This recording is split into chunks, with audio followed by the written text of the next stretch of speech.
Well, would you look at that? I have my I want to look intelligent glasses on. Also known as my I want to see more than about 2 meters in front of me glasses. Hello there everyone, and welcome to Blissysama University, the college you never signed up to, but you're part of anyway. By the way, Americans, you each owe me $40,000 now. So today's video is going to be on the subject of Public Relations 101. So why don't you just sit back and enjoy this series of lessons that I'm going to be giving you. And yeah, I know this theme is a bit forced, okay? And I know that all I'm really doing is putting on some glasses. Shut the fuck up. So welcome to lesson 1, everybody. Now, have you ever wanted to become famous, but you've forgotten your TikTok password, and you basically can't be asked putting in any actual work to do it? Well, fear not, because online it's possible to buy your way into fame. And that's exactly what a guy called Threatin did. Now, if you don't know who Threatin is, he's basically this solo artist that pretty much has bought his way into fame and faked an entire online audience. According to NME, the dude basically bought a load of follows for like his social media accounts, and also paid for bots to comment on all of his YouTube videos and his Instagram posts and stuff. Now, the thing is, it's one thing to pretend that you're famous online, and another thing to pretend that you're famous in real life. As was discovered by this dude, Jack G. Now, if you haven't heard of him, his Instagram account is literally at hottest boy alive. I'm sure you're definitely the hottest boy alive. I mean, you're not. I can promise you, you're fucking not. And he basically calls himself an international superstar. That's why he only has 46,000 followers on there. And he basically has done the same thing as Threatin did. Only he kind of tried to take it into the real world. On his YouTube account, for instance, he has this video. He basically had a photographer turn up and pretend to take pictures of him for like some, I don't know, the news or some magazine or some shit. Yeah. Paparazzi out today. Jack, this way, Jack. You can't hide from me, Jack. Yeah, I want you here. This way. But also, that's not the paparazzi. That woman literally appears in one of your other videos.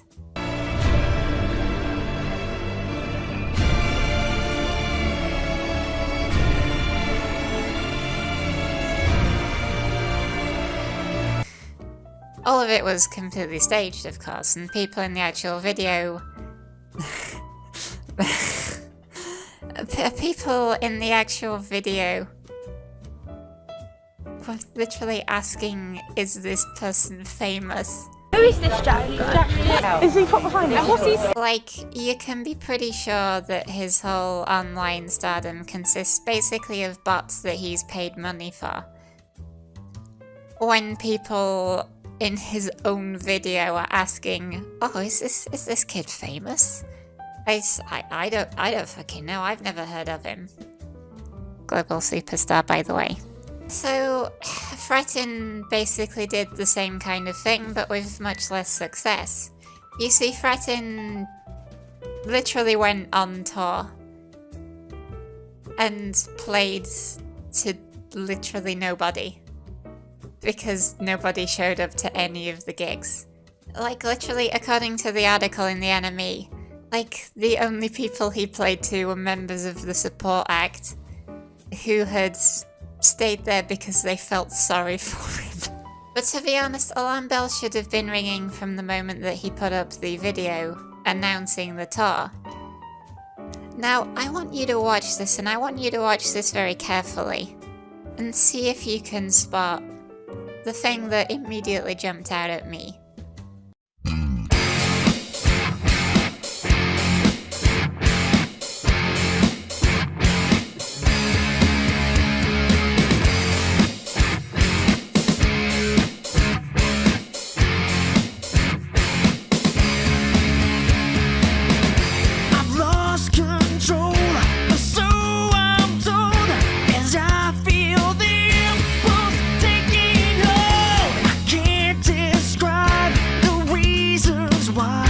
Did you notice it, guys? Did you see what I saw? That's right. All of the footage of the big crowds didn't actually show who was actually playing on stage. And then it cut to basically videos of Threatin himself pretending that he was the person that was playing to the audience. At no point at all in that video did you ever see Threatin play directly in front of the audience. I don't know about you, but I feel like that kinda should have set alarm bells ringing from the beginning. Now Threatin obviously saw the article from the enemy about him, and realised he was going to get criticism because all of his videos now have comments disabled, and many of them have ratings disabled. His biggest and most watched video, which is his video for his song Living is Dying, it doesn't have ratings disabled. And oh, that's not a good ratio. That's not the kind of ratio that you want to have. But aside from that, all of his social media accounts are either now privated or completely removed altogether. Because nothing says I'm innocent quite like running away and hiding. That really is the first lesson here. If you're ever caught out pretending to be something you're not, just delete all of your social media. Just close it all down. Because that doesn't make it seem like you're guilty at all. Just wait until all of the drama is over. Just wait until it's safe to come back out again. And then everything will be fine. Everything will be all good for you. After all, it's not like people actually remember things, right? It's not like your support act will remember you screwing them over by pretending to have ticket sales that you didn't have. It's not like venues will remember the fact that you basically had to pay them out of your own pocket in order to be able to continue playing there. No. It'll all be chill. And it's also not as though people might think that you running away and hiding is basically proof that you don't have any rational response, and that everything that people are saying about you is true. Nah, it's all good. I mean, it's not as though people will make jokes and say that you're feeling threatened by these allegations. Let's see. What does this have to do with PR? Well, let me tell you. It's because I'm probably going to need some hella good PR people after this. So for those of you that don't know, November the 11th here in the UK is Remembrance Day. It's the day when you're supposed to remember and take a moment out of your day to commemorate the sacrifice of those who died in wars, starting initially with World War I and then working up to the present day. Now, before Remembrance Day, we have this tradition which is called the Poppy Appeal. And during this time, basically you'll have people going around selling these paper poppies in aid of a charity called the Royal British Legion, which basically looks after wounded servicemen and their families and all that kind of thing. And the Poppy Appeal often tends to bring out some interesting people. Quite often on social media, you'll see things like this. Twitter. Where's the poppy emoji? Jeremy Corbyn's poppy just isn't big enough. And then you have stuff like this. Because remember, kids, it's not enough to remember the sacrifice that soldiers made. You're basically a member of ISIS if you don't build a World War I trench in your front garden. People tend to get quite impassioned at this time of year about their poppies. and particularly about whether politicians are wearing them or not. I've often seen people give shit to politicians on Twitter simply because their Twitter profile photo doesn't have a poppy in it. Doesn't matter if they're wearing one themselves. What matters is the fact that their profile picture doesn't have one in. It's just so strange. And it's even been taken to the extent that we now have things like this. Because after all, what better way to commemorate the horrors of war than by painting the symbol of that commemoration onto a machine designed to inflict those horrors? This is so sad. Can we nuke Syria in the name of our lads? I mean, just look at this little shit. It's November, and he's not even wearing a fucking poppy. It's like he wants our lads to die. Like, the whole poppy thing has basically gotten to the point where it's almost a moral outrage if someone in the public eye chooses not to wear one. Which is... It's really kind of strange to me. Because this whole thing proves that what's more important to a lot of people isn't the actual act of remembrance itself, but the symbol of that remembrance. Because after all, the poppy isn't actually a substitute for remembering the soldiers that died in all of our wars. It doesn't prove that you're a good person, and it certainly doesn't prove that you're actually involved in remembering them. The poppy is just the symbol of remembrance. And it seems to me that a lot of people treat the poppy as the symbol with a lot more importance than they treat the actual act of remembering the sacrifice that was made by soldiers that did die in those wars. It seems like a kind of virtue signaling in a sense that, oh well, if you're not wearing a poppy, you're just a fucking terrible person. You're just spitting on the graves of all the soldiers that died. Which just, that really doesn't make any sense. People should be free to express remembrance however the fuck they want to, whether or not that includes wearing a poppy. Now look, I don't have any problems with the poppy appeal, and I don't have any problems with people that do. And I absolutely do think that we should be donating money to the Royal British Legion. I think things like painting a poppy on fighter aircraft and military equipment, that just seems really dumb. But at the same time, for every picture of a poppy on a fighter jet, the Legion supports many families of veterans. I think that not funding the Legion over something like this is just throwing the baby out of the bathwater, because you're taking away all of the money from the good work it does simply because of a few things that are kinda questionable. But at the same time, the whole moral outrage over the poppies is just... it's kinda ridiculous, honestly. It really does strike me as a kind of virtue signaling that, hey look, I'm a good person because I wear a poppy. Oh, I'm a good person because look at this thing I built in my garden. Look how much I'm remembering our troops. Are you doing that? No. You just fucking... you might as well be dancing on their graves. You don't have to wear a poppy to remember our troops. Especially nowadays, you don't have to wear a poppy in order to contribute to the Legion. I do. And did you see any poppy on me? No. Mostly because I don't go out of the house. So I haven't really seen anyone selling them. What's important about remembrance is the actual act of doing it.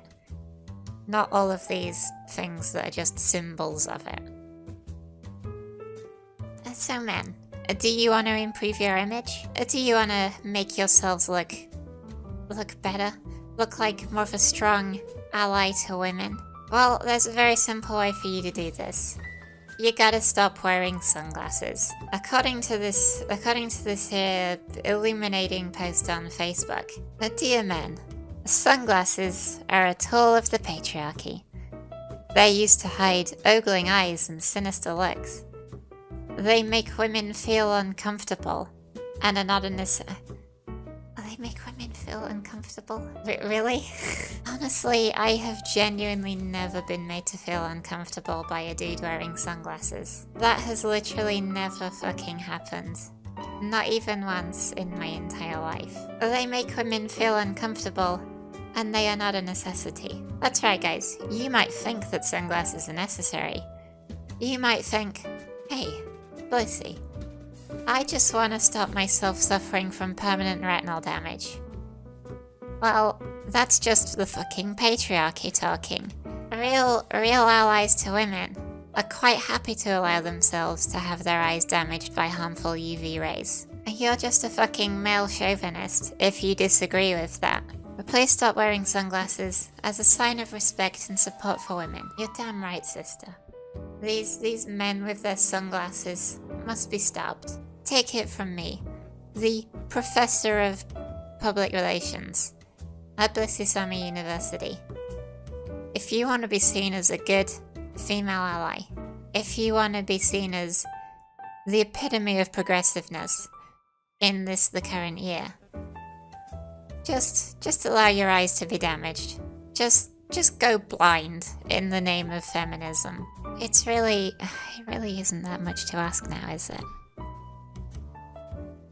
So our final story of this week is from Fiverr. Now, Fiverr didn't exactly make themselves all that popular this week, because they decided to ban Voiceoverpete from their platform.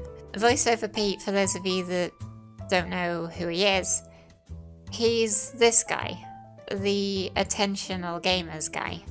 Attention, all Fortnite gamers. John Wick is in great danger and he needs your help to wipe out the squads in the Tilted Towers. But to do this, he needs Golden Scar and a couple of Chug Jugs. To help him, all he needs is your credit card number, the 3 digits on the back, and the expiration month and year. But you gotta be quick so that John Wick can secure the bag and achieve the epic victory royal. Now, earlier this week on his YouTube channel, Voiceoverpete posted a video which basically confirmed that he had been banned from Fiverr. Ready? Okay.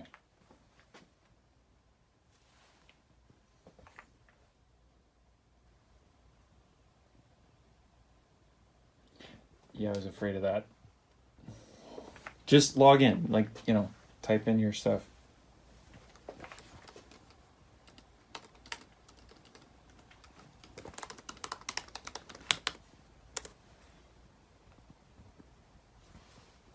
What the? And I've gotta say, he was really incredibly positive about this whole thing. Considering how much money he stood to lose as a result of losing his Fiverr account, he's really taken this whole thing in his stride. I mean, he had like 200 orders queued. And when you work out how much he was charging per video, that works out to something like about $10,000 all told. Like, he hasn't really been particularly salty at Fiverr.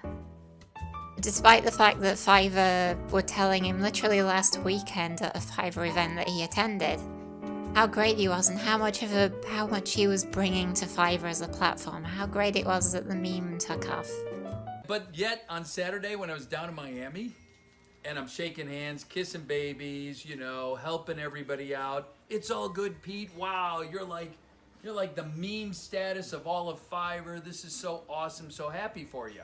And I've got, oh, by the way, 250 orders in queue at $50 a clip.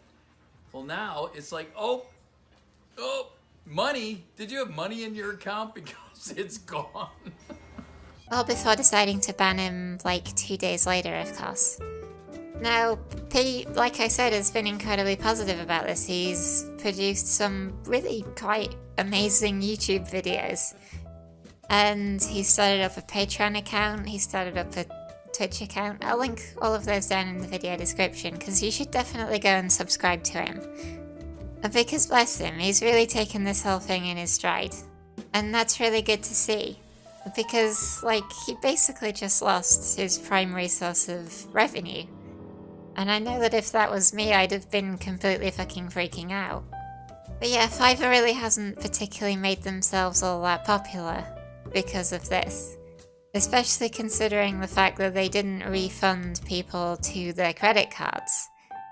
They refunded to their Fiverr accounts, meaning you can only spend the money on Fiverr gigs. Nice one, Fiverr. This is just epic of you.